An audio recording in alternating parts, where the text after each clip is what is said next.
자, 9억, 11억, 12억, 15억. 아, 이게 도대체 뭘까요?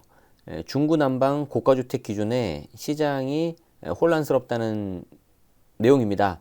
그래서 이번 시간에는 채널 제네시스 박에서는 해당 언론사의 자료를 좀 도움받아서 이 제각각인 고가주택 기준에 대해서 설명드리도록 하고요. 지난번 영상에서 말씀을 한번 드리긴 했는데 1주택자 양도세 비과세 12억으로 이제 올라가서 본회의 통과됐는데 도대체 그럼 언제 시행되는 거냐? 그리고 지금 일부 몇몇 분들은 굉장히 좀 시장에 혼란이 좀 가중되고 있다고 해요. 미리 직전에 파신 분들 여기에 대해서도 간단히 설명드리도록 하겠습니다. 2부 시간에는 다주택자가 주택 양도보다 증여를 선호하는 이유에 대해서도 제가 설명드리도록 하겠습니다. 일단 출처 먼저 밝히고 보죠.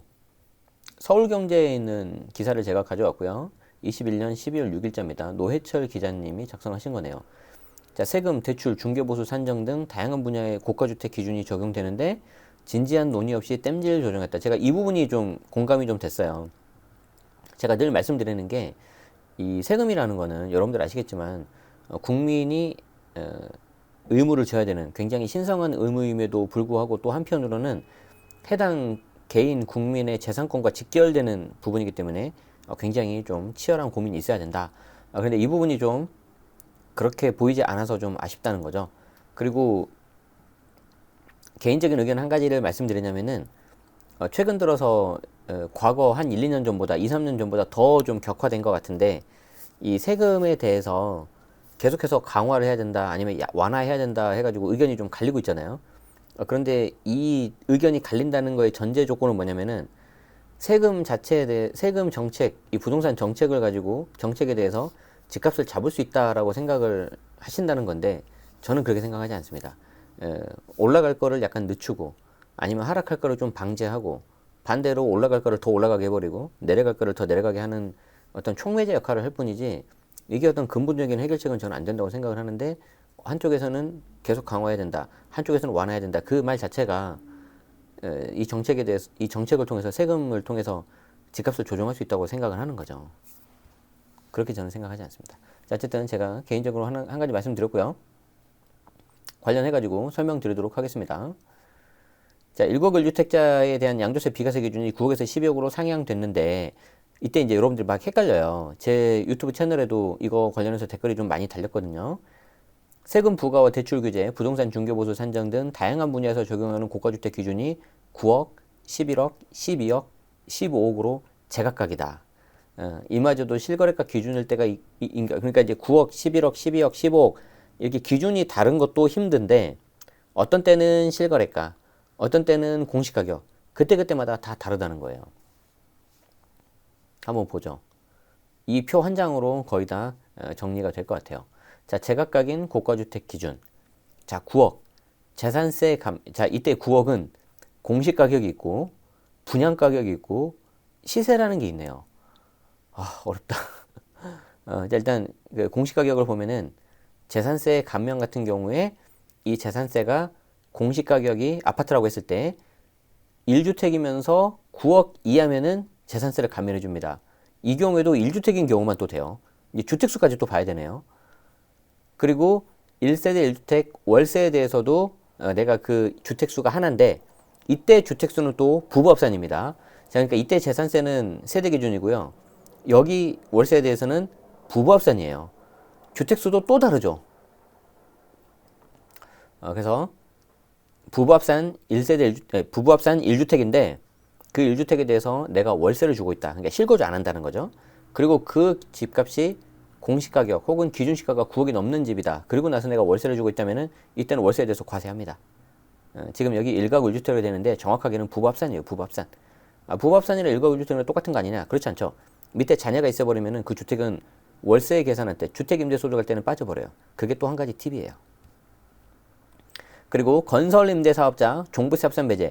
건설임대사업자는 아직 혜택이 남아있죠.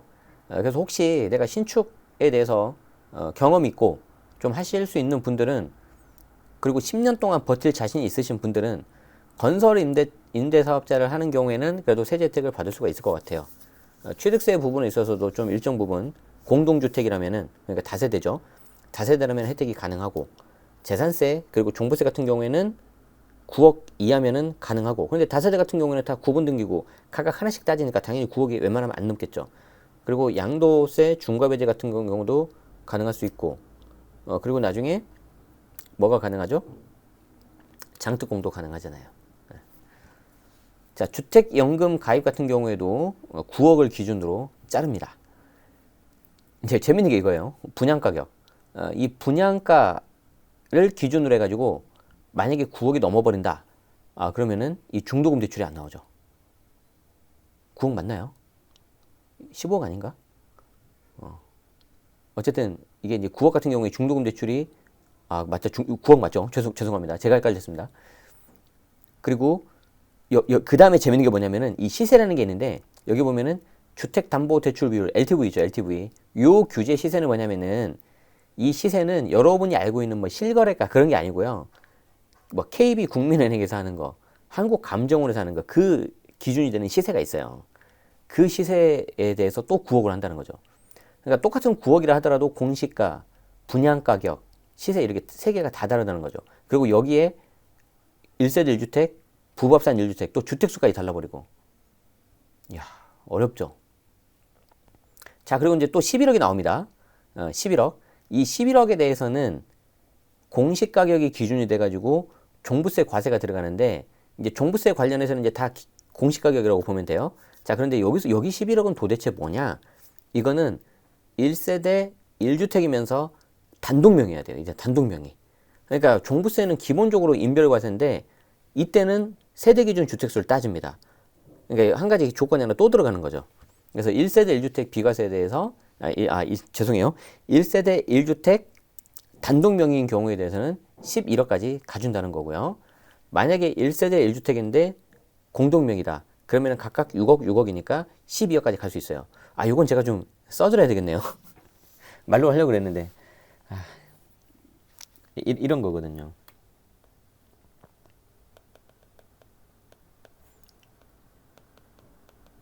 자, 종부세는 인별과세인데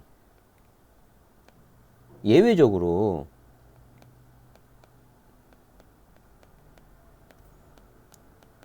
(1세대 1주택) 단독 명의는 이때는 11억으로 가버려요. 그래서 이걸 좀 조심하셔야 됩니다. 그래서 예를 들어 볼게요. 자, 집이 이렇게 하나가 있는데 두 가지 케이스가 있어요. 아내 단독 명의를 하고요. 1세대 1주택이라고 할게요. 자, 그러면 이 집은 어떻게 하냐면은 해당 집의 공시가격이 있겠죠. 이걸 X라고 할까요? 이 X에 대해서 11억을 차감해 주고요. 그 다음에 공정시장 가입비율을 곱하고 여기에 세율을 곱합니다. 그리고 여기에 추가세 공제가 빠져요. 자, 그런데 이거를 남편, 아내 공동명의를 했다. 그리고 1세대 1주택이다. 자, 그러면은 이때는 1세대 1주택이라 하더라도 단독 명의가 아니기 때문에 이건 이렇게 빼줘요. 자, 남편 2분의 1 X가 되겠죠. 절반으로 주니까. 보통 5대5 하니까. 그리고 여기에 대해서 6억을 빼줍니다. 그리고 아내도 2분의 1 X 하고 여기서 6억을 빼주고요. 여기에 비율을 곱해주고 공정시장 가입 비율을 곱해주고 세율을 곱해줘요. 똑같아요. 그리고 여기에는 추가세 공제가 없어요. 그래서 여기는 11억, 여기는 6억, 6억. 그럼 여기 더하면은 12억이잖아요. 그래서 이번에 정부가 했던 논리가 그거죠. 12억이 더 유리하지 않냐, 11억보다. 너무 좀 단순하지 않아요? 지금 여기 기사에도 나왔지만 좀 치열한 고민이, 진지한 논의가 필요하다니까요. 근데 이게 없는 것 같아요. 제가 봤을 때 좀 아쉬워요. 개인적으로 안타까워요. 물론 이제 다른 더 중요한 일들이 많이 있으니까 그러시겠지만, 어쨌든 이 종부세는 공시가격인데 이게 단순한 게 아니에요. 그래서 막 헷갈리는 거죠, 여러분들이. 어쩔 때는 11억이고 어쩔 때는 12억이냐. 그런데 여러분들 더 헷갈리는 게 이제 나온 거죠. 자, 종부세는 아까 공시가격 기준으로 1세대 1주택 단독 명의면 11억까지 빼주고, 공동 명의면 각각 6억이니까 부부 공동 명의 같은 경우는 합해서 12억이었잖아요. 공시가격이. 그런데 이 양도세를 9억에서 12억을 올려버렸죠. 이때 12억은 시세인데 이거는 좀 시세라고 하지 말고 좀 실거래가라고 적어주지. 이때 시세는 여기 나온 시세하고 또 달라요. 얘는 실거래가예요. 실거래가. 이게 계약서에 써 있는 가격이에요. 어렵죠. 자, 그리고 15억은 뭐냐? 부동산 중개보수 최고 요율 적용 이건데, 부동산 중개보수에 따른 거니까 실제 계약서에 써 있는 금액일 거잖아요. 그러니까 이것도 시세라기보다는 실거래가겠죠. 그리고 주택담보대출 비율 LTV 불가, 요거는 아예 대출이 아예 안 나오는 거잖아요. 얘는 또 아까 말씀드린 여기 시세겠죠. KB 시세 그거겠죠. 그러니까 기사가 그래도 굉장히 정리가 잘 돼 있지만 그래도 여기서 또 헷갈린 거죠. 몇 개는 좀 실거래가로 적어줘야 돼, 제가 봤을 때. 조금 아쉽네요. 그리고 여기에는 주택수도 좀 봐줘야 되고. 그리고 이 주택수도 1세대 1주택 주택수가 있고 부부합산 주택수가 있고. 정말 난리죠, 난리. 그 내용이 아마 밑에 있을 겁니다. 그래서 5일 부동산 업계에 따르면 국회는 지난 2일 본회의를 열고 1주택자 양도세 비과세 기준을 10억으로 올렸는데 이게 나오죠. 실거래가. 그래서 이제 이에 따라 2008년 11월 이후 13년째 유지됐던 고가주택 기준이 바뀌게 됐다. 이번 개정안은 빠르면 이달 중순께 시행될 전망인데 요거는 이 두 번째 요 다른 기사 가지고 제가 좀 설명드릴게요. 결론은 뭐냐면 12월 15일 빠르면 아니면 그 이후 설마 크리스마스 그 주는 아니겠죠. 뭐 크리스마스 선물 이런 건가? 됐거든. 좀 하려면 좀 빨리 좀 해주시면 좋잖아요. 그죠? 여기 또 나오죠. 고가주택 기준금액 조정은 최근 집값이 가파르게 상승한 영향이 크다. KB부동산 통계에 따르면 요건 패스하겠습니다. 자, 종부세 같은 경우에는 공시가격 11억인데 이것도 그냥 되는 게 아니라 1주택 단독 명의만 되는 거예요. 1주택 공동 명의 또 안 돼요. 그런데 여기는 이제 공시가격인 거죠. 정부가 집값 급등으로 과세 대상이 크게 늘며 반발이 커질 걸 우려해서 올해 9월 11억으로 상향을 했지만 다만 실거래가 기준으로 12억인 양도세 비과세 기준과는 또 차이가 있죠. 그래서 이건 잘 말씀해 주셨네요. 자, 부동산 중개보수 최고율은 아까 말씀드린 것처럼 실거래가죠. 실거래가 15억으로 뛴다. 요건 좀 보시면 될 것 같고. 자, 그리고 특별공급제도와 대출규제에서는 기존 고가주택 기준 9억이 유지되고 있는데 이 9억은 실거래가 공시가격 다 아니고 KB 시세에서 쓰는 그게 있다니까. KB 시세에서 쓰는 그거예요. 그거랑 한국부동산원 그 둘 중에서 낮은 걸로 아마 할 거예요. 저는 2014년에 대출 받을 때 실제 거래 계약 금액하고 KB 시세에서 더 높은 걸로 해가지고 70% 받았었거든요. 저도 그거 아니었으면은 지금 못 샀어요. 그렇죠. 여기 이제 나와요. 그리고 이제 건설임대사업자 같은 경우에는 아직은 공시가격인데 6억이 아니라 9억. 그래서 해볼만 하다. 대상이 된다면. 자, 전문가들은 고가주택 기준에 대해서 땜질식 조정은 시장의 정책 신뢰를 떨어뜨릴 수 있다고 지적한다. 송승현 대표님은 집값이 떨어진다는 정부 말만 믿고 서둘러 주택을 처분한 국민들 입장에서는 정말 반감을 품을 수밖에 없다. 그리고 기준이 너무 많잖아요. 여기에 대해서 국민의 삶에 큰 영향을 미치기 때문에 사회적 논의를 충분히 거치셨으면 한다. 저도 굉장히 공감을 합니다. 자, 이어서 관련된 것 좀 하나 좀 볼 건데 연합뉴스고 12월 5일자 기사예요. 그러니까 이제 어제 일요일 날 나온 기사군요. 여러분들 관심 많으실 이겁니다. 제가 영상에서 말씀을 드렸음에도 불구하고 이제 사실 제 영상 이제 좀 길다 보니까 다 안 보시고 그냥 댓글로만 물어보신 분들이 계셔서 조금 말씀드리려고 해요. 결론은 뭐다? 아직 모른다. 그런데 국무회의에서 이제 공포만 하면 그냥 끝난다. 그러니까 이제 거의 구분 응선을 다 넘었다고 보시면 돼요. 그럼 이제 언제 하는 거냐? 이 기사에 의하면은 빠르면 12월 15일. 그러니까 다음 주죠. 아니면 그 이후가 될 것 같다. 그런 겁니다. 그래서 결론을 좀 먼저 좀 말씀드리도록 할게요. 그런데 이제 안타까운 사례들이 이런 거죠. 집 팔고 잔금 앞둔 매도자, 잔금을 좀 미뤄달라. 매수자한테. 그런데 이제 매수자가 뭐 서로 이제 맞으면 괜찮은데 매수자분이 뭐 일부러 뭐 안 해드리겠습니까? 본인도 자금 계획을 세워가지고 이렇게 좀 해드려야 되잖아요. 그런데 갑자기 뭐 요즘에 대출이 안 되니까 그것을 끌어올 수가 없잖아요. 그래서 아마 중간에서 중개하시는 그 현장에 계시는 중개소장님들이 굉장히 좀 많이 힘드실 것 같아요. 혼란스럽고. 법은 통과되는데 시행을 몰라서 답답하다.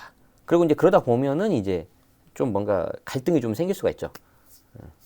고가주택 기준이 들쭉날쭉 요거는 이제 아까 말씀드린 거예요. 한번 볼게요.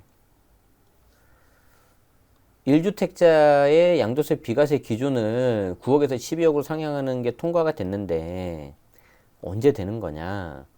사실 이것도 어떻게 보면 저는 그냥 처음 이게 됐을 때 그냥 기존에서 했던 거를 미루어 봤을 때 내년 1월 1일 정도 되겠네라고 생각을 했어요. 그런데 갑자기 이거를 좀 본회의를 생각보다 빨리 통과를 시켜버렸잖아요. 그러면서 이제 관심이 갈 수밖에 없게 된 거죠. 그러면 진짜 좀 더 빨리 당겨지겠다 해서 저도 해당은 안 되지만 저는 이미 비과세 포기했어요. 저 같은 사람은. 안 되지만 이제 여러분들한테 알려드려야 되니까 관심 갖고 봤는데 이게 이제 계속 안 나오니까 좀 혼란이 되는 것 같아요. 이 때문에 시장에는 12억 상향 논의 전 집을 팔고 잔금 납부일에 다친 매도자들의 잔금 연기 요구가 쇄도하고 있고 이 과정에서 매수인과 중간에 끼인 세입자 사이에 갈등도 나타나고 있다. 그렇죠. 이게 아까 우리 송승현 대표님이죠. 송승헌은 그 연예인이시고 송승현 대표님도 말씀하셨지만 이 국민의 삶에 굉장히 많은 영향을 미치고 있어요. 그래서 이런 게 물론 이제 좀 빨리 하려고 하는 거는 이해는 되는데 좀 더 사전 준비가 필요하지 않나 그렇게 생각됩니다. 자, 잔금 연기 속출. 법은 통과되는데 시행을 몰라서 혼선. 자, 1주택자인 A씨는 지난 10월 10년 보유한 용산의 보유주택을 매도하고 이달 8일로 잔금 날짜 잡았는데 갑자기 양도세 비과세 기준이 9억에서 12억으로 초과돼 상향되면서 골머리 앓고 있다. 안타깝죠? 만약에 이 A씨 같은 경우 이분이 만약에 제 채널 제네시스 박 유튜브를 들으셨다면 저는 무조건 말렸잖아요. 1주택자라면 무조건 기다리셔야 된다고. 그런데 이제 일시적 2주택 비과세에 해당되면 날짜가 정해져 있으니까 어쩔 수가 없잖아요. 그렇죠? 지금 이분 케이스 한번 볼까요? 이거 되게 좀 진짜 억울한 케이스 나올 것 같은데 물론 많이는 안 계시겠지만 지금 보면은 21년 10월달 그리고 21년 12월 8일 그럼 이때 계약을 하셨겠죠. 매도 계약을. 그리고 이제 중간에 이제 중도금 아마 있었을 거예요. 그리고 마지막에 이게 잔금을 하는 거죠. 그럼 언제가 매도한 날짜입니까, 여러분? 잔금일이죠, 잔금일. 더 정확하게는 잔금일과 등기 접수일 중 빠른 날이죠. 그러면 이분 입장에서는 등기 접수를 앞으로 땡기겠습니까? 그럴 리는 없어요. 절대 그럴 리 없어요. 더 당겨져 버리니까. 그냥 잔금일대로 가야 되는 거예요. 그런데 만약에, 그냥 만약입니다. 만약. 예를 들어서 12월 15일 날 공포가 되고 즉시 시행이 돼버렸다. 그럼 어떻게 되는 거예요? 이분은 지금 한 일주일 차이로, 비과세 받긴 받는데 9억 기준으로 받아버린 거잖아요. 손해보잖아요. 그럼 이 사람. 황당한 거죠. 그럼 이제 이거 날짜를 좀 이렇게 잔금을 뒤로 늦추면 되는데 이 잔금을 늦췄을 때 본인만 해당되는 게 아니라 중간에 낀 매수자 그리고 혹시 뭐 임차인 끼어 있으면 해당 세입자 그리고 세입자분도 뭐 이사 가야 될 수도 있잖아요. 그러면 그 가야 되는 그 집 엄청나게 많은 사람들이 끼어 있어요 지금 생각보다. 그리고 그게 다 막 연쇄적으로 막 되거든요.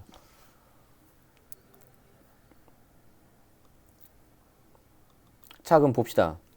이번 법 개정으로 양도세가 당초 1억 9천에서 1억 4,940만으로 4천만 원 이상 줄어들 걸로 예상된다는 거죠. 그런데 매수인이 난색을 표하고 있다는 거죠. 근데 매수인 입장에서는 사실 안 바꿔드려도 돼요. 계약서대로 합시다. 그럼 끝나버려 그냥. 맞잖아요. 그런데 이제 보통 사람이 하는 일이다 보니까 예측하지 못한 거니까 이제 어떻게든 좋게 해서 가는 거죠. 저는 이때 좋게 하는 거는 되게 좋은 거라고 생각을 해요.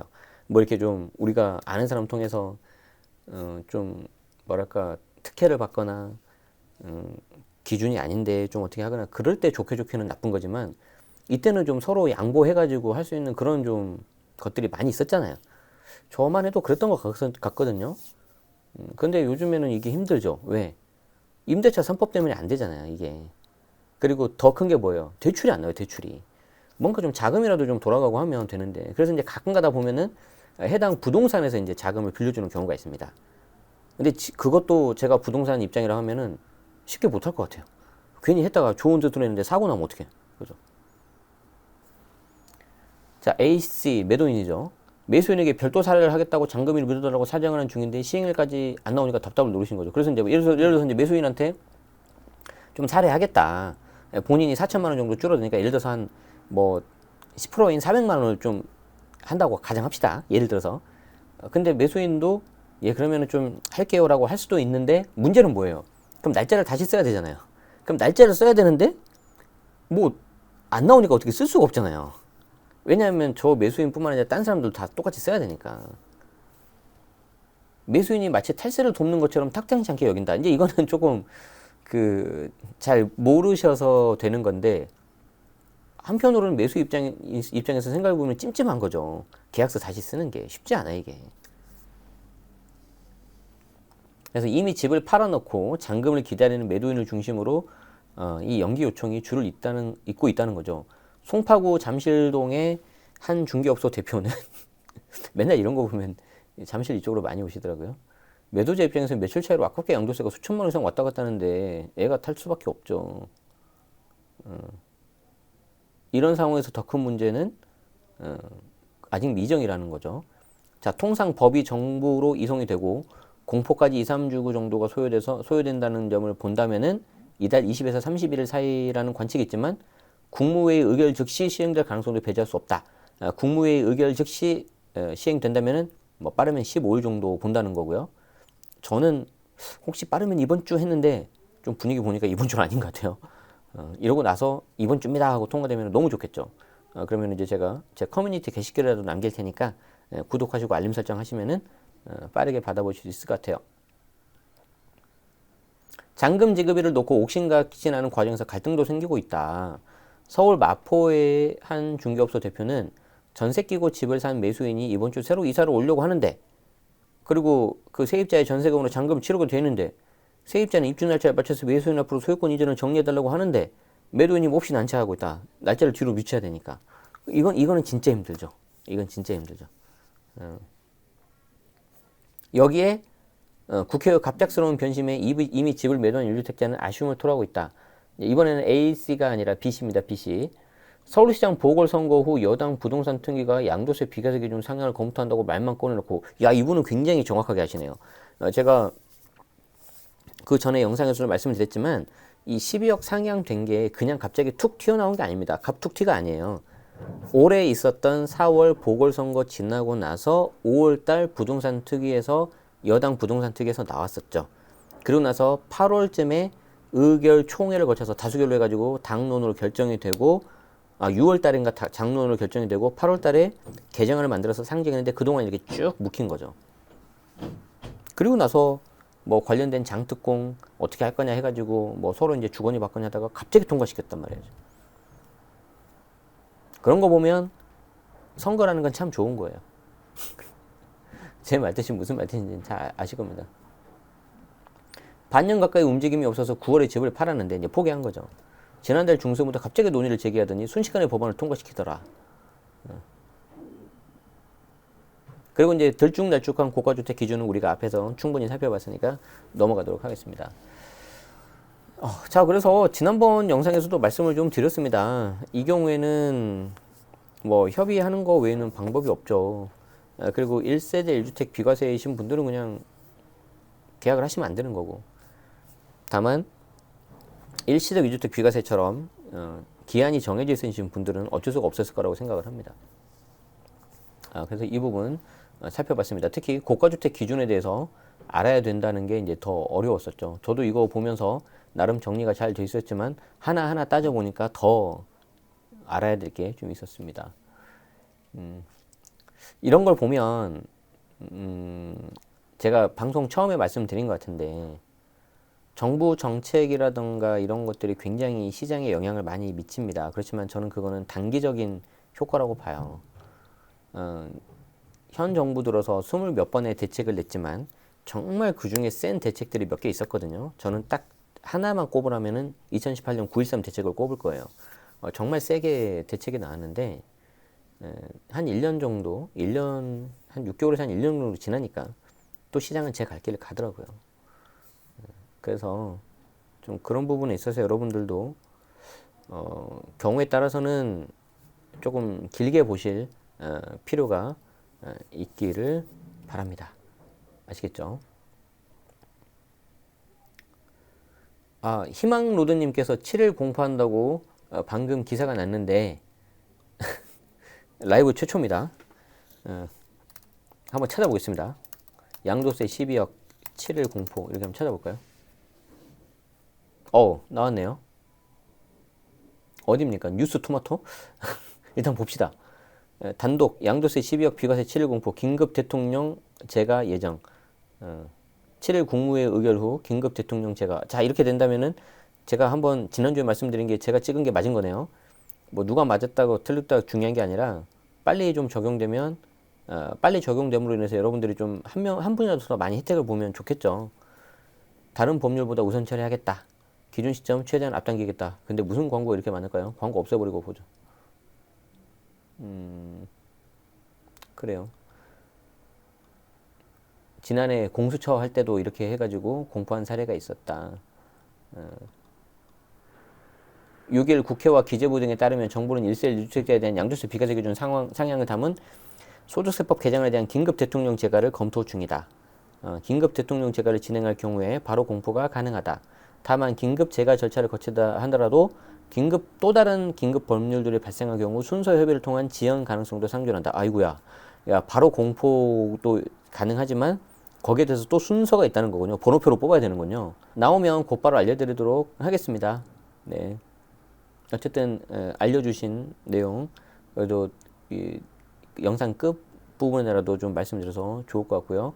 제발 이 영상 편집해가지고 한 하루나 이틀 정도 있다가 올려드릴 건데 올려드릴 때 좀 뭔가 제가 민망한 상황이 됐으면 좋겠습니다. 이미 공포가 다 되고 시행이 됐으면 좋겠습니다.